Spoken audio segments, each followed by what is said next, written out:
Andito po tayo ulit ngayon sa Stromlo Bike Park sa Canberra, Australia. Ito ang first time ko na ma-ride itong bike park na to. Ito po ay lagi ko napupuntahan pag bumibisita ako sa aking pamilya dito sa Australia. Ang Stromlo po ay isa sa magagandang bike park dito sa Australia dahil ito po ay well maintained. Tapos may subsidiya po ito galing sa gobyerno. At saka syempre ang mga Australiano po mga outdoors po yan talaga So nakakatuwang tingnan na maski mga bata pa, yung mga Australiano, sinasama talaga nila yung kanilang mga anak, asawa sa pag-outdoors. Kasama na po dyan yung mountain bike. Yan. Ngayon kasama ko po yung aking son-in-law. Ayan, nakikita nyo, umaahon po siya. Ito pong ahon na to ginagawa po namin normally first as parang exercise. Yan. Ako po ay gumagamit ngayon ng specialized na Levo SL. Hindi pala SL to, full power Levo pala to. Yan, medyo relax ako. Hindi nyo napapansin na hinihingalan ko. Pero mamaya magpapalit kami. Kasi yung analog bike talagang gusto kong ginagamit pag bumababa. So anyways, as I was saying, ito po yung daan paakyat, single track. Meron din naman tayong fire road na ginagamit pag umaakyat dito. Pero since first naakyat namin ngayon, nag-decide po kami na dito sa trail dumaan. Para, alam mo yun, mabatak pa ng konti yung mga hita, ma-practice yung balanse, agility. Yan. Kasi iba rin talaga ang mountain biking, di ba? Kailangan halos lahat ng reflexes mo gumagana. Dahil kung hindi, sabi nga nila, one miss, hindi naman you die agad. Pero pwedeng kang masugatan, mabalian, or worse yun nga, hospital. Huwag naman sana, diba? Okay, so itong Mount Stromlo observatory kasi ito mamaya makikita nyo sa taas, meron ditong observatory deck. Kagandahan kasi itong Mount Stromlo, ito isa to sa pinakamataas na bundok dito sa Canberra, sa city, kaya madaling puntahan. So kung manggagaling sa bahay namin, tinutuluyan, pero mga less than 10 or 12 kilometers siguro papunta dito. So today is Friday, wala masyadong tao, kaya tahimik. Ayun, may kangaroo, nakita mo ang kangaroo rito. Diyos ko, parang kambing naglipa na, lalo na paghapon, kasi sa hapon sila talaga lumalabas dahil maaliwalas na yung panahon, hindi na ganun kainit. Saka nakakatuwa, minsan mapapansin mo sumasabay sila sa'yo.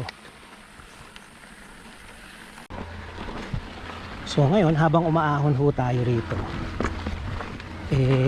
bibigyan ko kayo ng konting ano lang naman, kwento tungkol dito sa pagbabike ko, mountain bike dito sa Australia, no? Isa to sa mga pinapangarap siguro na lang lahat ng mga mountain bikers, especially dyan yung mga kasama natin dyan sa Pilipinas, na magkaroon ng isang well maintained na bike park na may iba't ibang level of difficulty. Mayroong sinasabi nila na green, yung medyo madali, may blue na mas technical ng konti, syempre may black, double black. Alam mo, yung sa Timberland, ayos yun, laking bagay nung may mga ganun. Isa yun sa mga magaganda talaga na destination kung talagang mountain biker ka. Kailangan lang sa mga ganito, handa ka talagang umahon. It's either na meron kang e-bike tulad ng ginagamit ko ngayon, or karamihan naman sa atin talaga ay malalakas pa talaga at kayang umahon ng maski ilang beses. So hindi alintana sa nila yung pagod ng pag-ahon. Pero syempre minsan maganda rin yung Pagkaahon mo, makakababa ka kagad ng hindi pagod. Kasi syempre pag pagod ka, mas bumababa ka sa mga technical o mga steep na terrain. Ando dun yung posibilidad na pwede ka sumemplang. Kaya yun yung iniiwasan natin. Yung iba na nasabi, mahina naman yan eh, naka-e-bike eh. Ganun. So lang natin ma-enjoy yung ahon. Saka ma-enjoy yung pagbaba. Diba?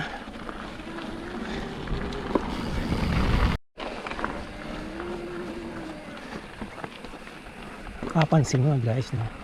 Tuyo-tuyo ang trail. Summer kasi ngayon dito. So ang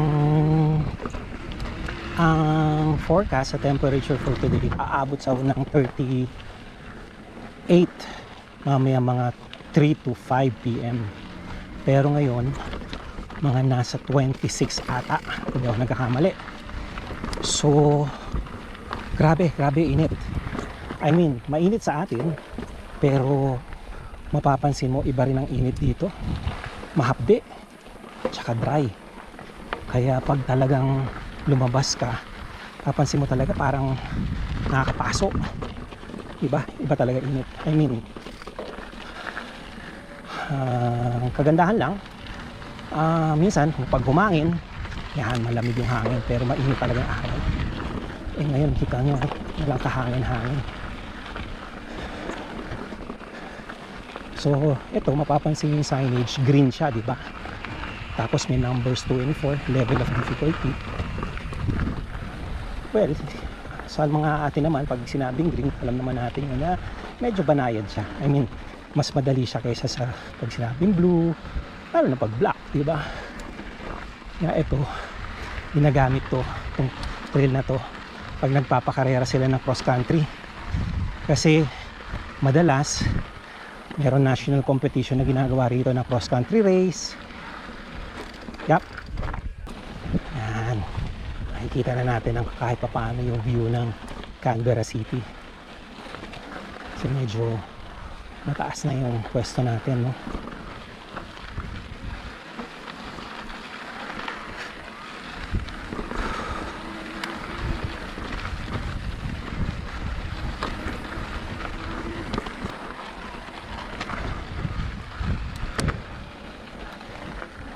Dito pag weekends maraming tao. I mean, kasi bike park yan, kita mo rito. Minsan may mga Pilipino na galing pang Sydney o galing na ibang state na nagra-ride din dito. Kasi maganda tong bike park na to, not only because yun nga, sabi ko kanina, kasi marami siyang level of difficulty. Pwedeng pang XC, meron siyang,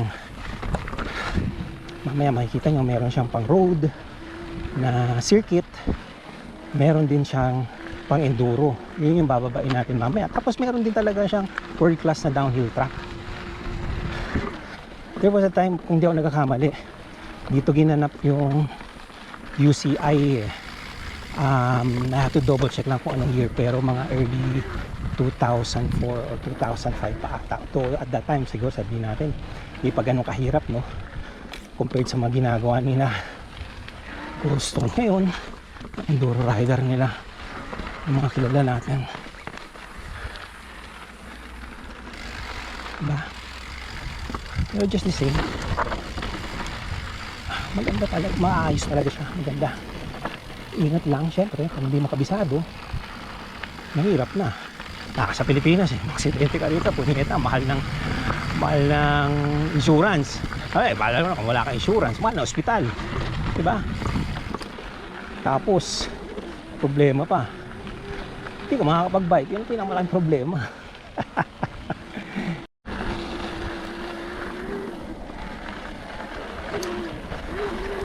Ito, nasa ano na tayo, nasa trail mode. Brief background lang dito sa ginagamit yung bike. Actually, bike to ng son-in-law ko. I say my son-in-law kasi na-influensyahan ko siyang mag-mountain bike. Dati ginagamit niya na parang XC, exit trail na Trek Fuel.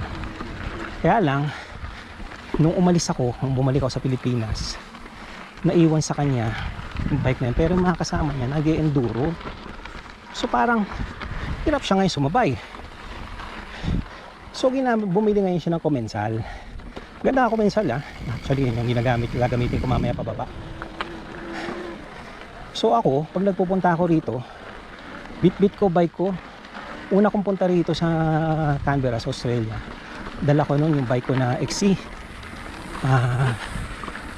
9er na RKT yun.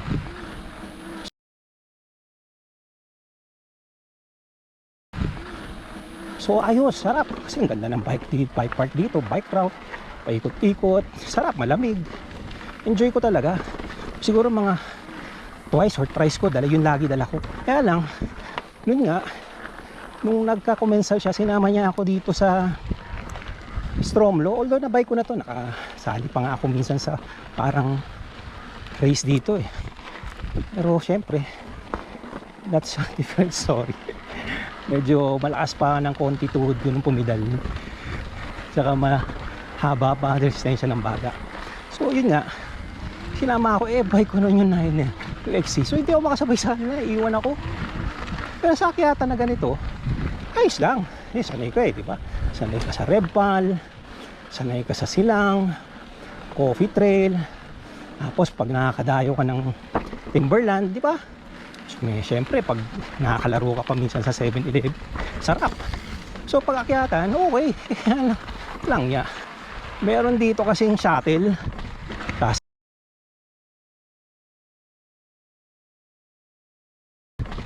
Sasakay mo yung bike mo, tapos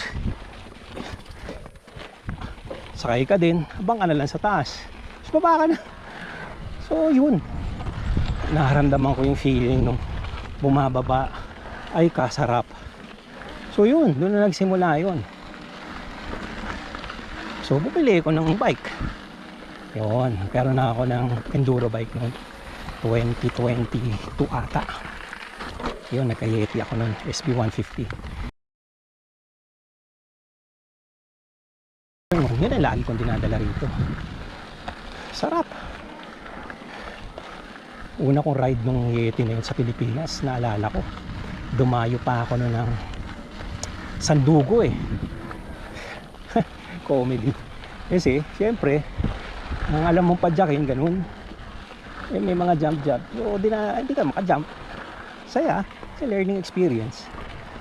Tapos takot ka syempre, lagi mo inisip, kailan ka tumanda, doon ka pa ma-aksidente, mapipilayan, mapapalian. Pero iba yung feeling pag airtime ka na, masisabi mo less than 1 second, pero feeling mo, di ba? Parang ilang segundo airtime mo, hang time Kaya, yun, tapos doon nagsimula yung gastos. Upgrade, upgrade ng fork, upgrade ng group set, upgrade ng preno, wheel set. Tapos, ang pinagkakakitaan natin, I'm sure makaka-relate kayo dyan. Diba? Pero iba naman kasi yung sinasabi nga, ang gastos mo sa bike. Meron niyang may mga reasons behind that Number one, ako to ang reason ko, unang-una, gusto kong hindi magka-problema ayoko magka-problema pala sa trail. Kaya ang gusto kong gamitin, yung quality ang parts. Hindi ka basta-basta mapapahiya o masisira, hindi mo masisiraan. So maniniwala ka dun sa mga review na in terms of gamit, yung handling, yan. Mapapansin mo talaga iba yung handling ng medyo mamahalin na bike, mamahalin na pyesa. Iba yung paggamit. Lalo na pag nanggaling ka talaga from, kumbaga tawag nila step ladder approach ba yun? Yung talaga nanggaling ka sa umpisa. Kasi ramdam mo yung diferensya ng upgrade Tapos yun nga lang, mahal talaga. Hindi po pwede talaga yung hindi ka nag-iisip. Kasi mauubos ka lalo lang pamilyado ka, aaway kayo ng asawa mo, diba? Pero syempre yun yung akin.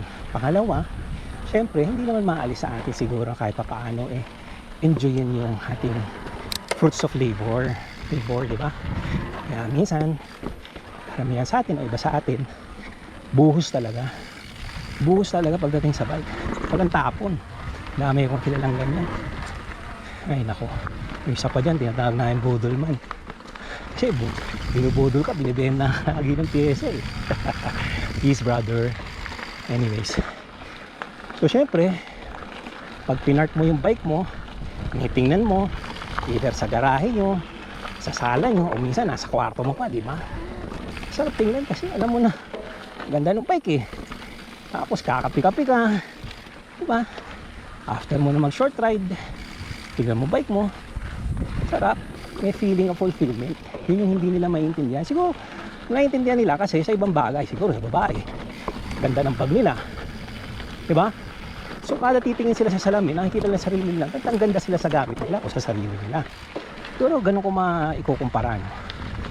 Sa atin, either bisikleta, kotse yan, o motor, meron tayong ganun parang self gratification sinasabi. Ito, nandito tayo ngayon, papakita ko sa inyo, no? Ito yung sinasabi na observatory.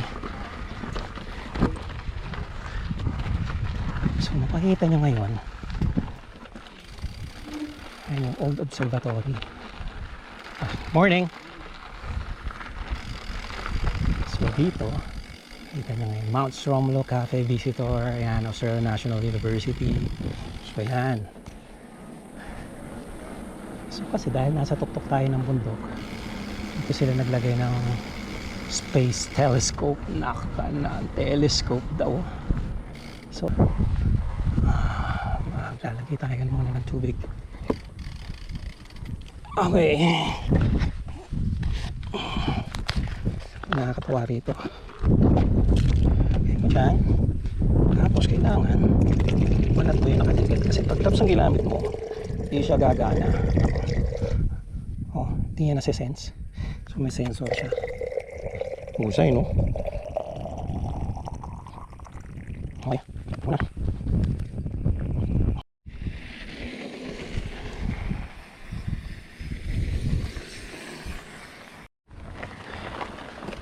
Ito. Ayan. May pinapakita sila rito. Kung yung level of difficulty, mayroong black, may green trail. So, packet pa rin naman tayo. So,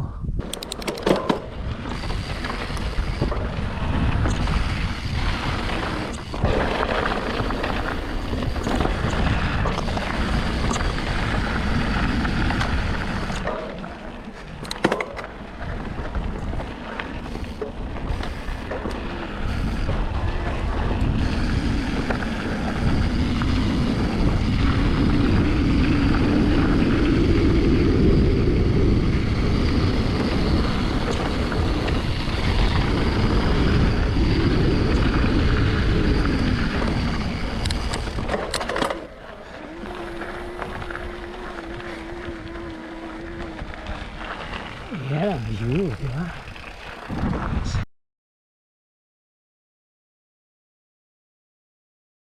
Recheck po tayo. Diba? Ito yung ginagamit ko ngayon. Specialized Turbo Levo. Andito po tayo sa taas. Ayan. Dito normally ang starting point pagpababa na. Pa-descent. Doon. Ang area na yun. Tapos itong rock formation to, hindi ako nagkakamali. Ayan, in memory of somebody to. Ayun, oh, Joseph Laycock. Most probably rider din to. Ayan. Picture pa siya dito. Nice, di ba?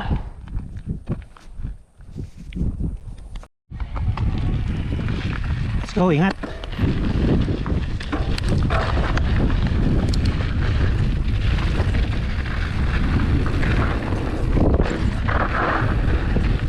Sarap.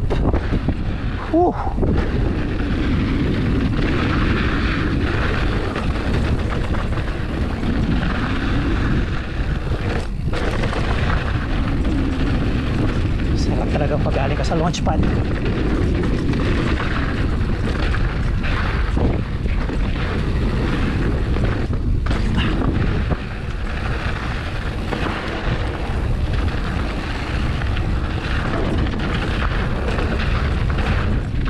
try natin bumaba naman yan sa port. Ito, blue light to.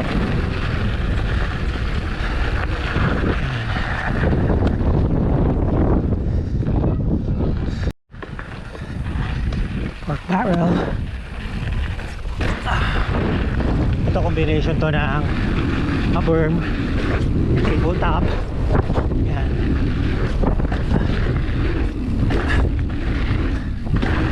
Tapos yan na, papasok dito yung mga technical descents.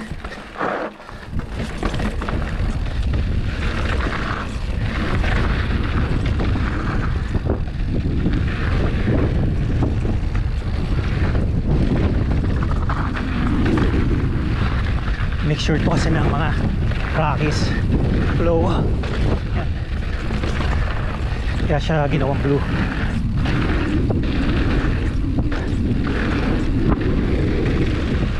So far, isa pa sa magaganda talaga na nararay na rin, lalo na pag tuyo. Yun o, mga ganong bato.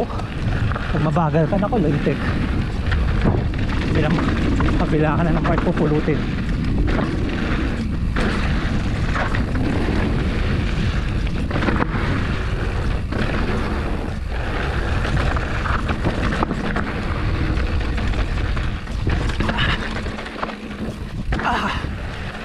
Commit, ayan lang talaga. Kailangan buo lang talaga loob mo. Pag hindi, nagkamali ka, nagkatubili ka, lamang-lamang set lang. Kaya safety first lagi. Proper gear, helmets, knee pads, elbow pads kung meron, diba? Ayan natin si Jamoy.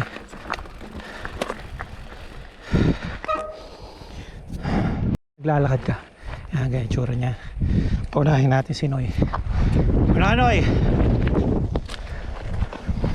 Yan.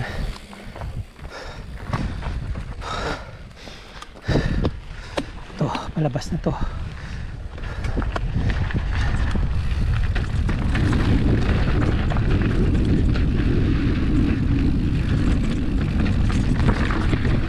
May mga linya naman na pwede kang daanan. Kaya dapat kabisado mo. Kasi pag hindi, wala. Depende talaga sa skill level.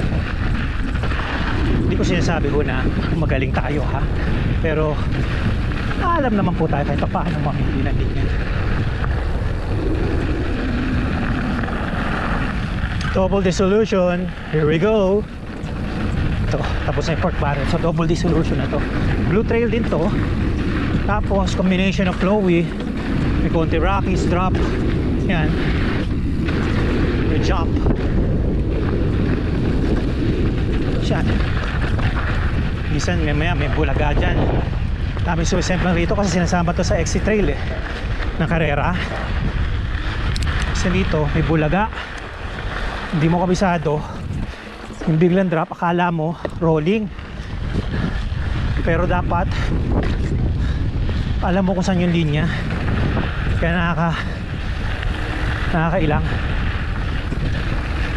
Ayan, pili ka ng linya na may mga ugat.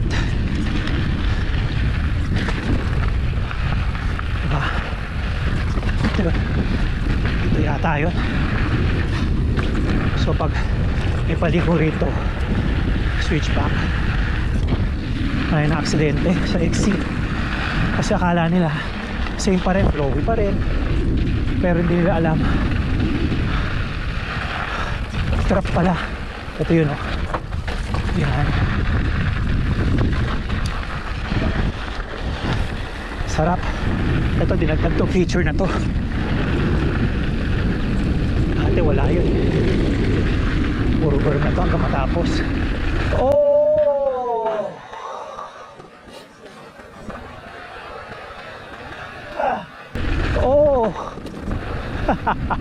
Sarap na higa nyo. Sa atin baka no. Kambing, yan pa. Yan pa. Papalilim kasi sila init. Yun ba naman, temperature na ngayon yata 31. Jump. Sarap. Okay. Hintay tayo sa lilim. Kasi papahatak na ako. Sarap. Pinagbabawal na technique. Lalagay ka na interior para hatakin ka. And with this, ay manahatak. Diba? Parang sa atin lang. Instead na motor ang umahatak, e-bike.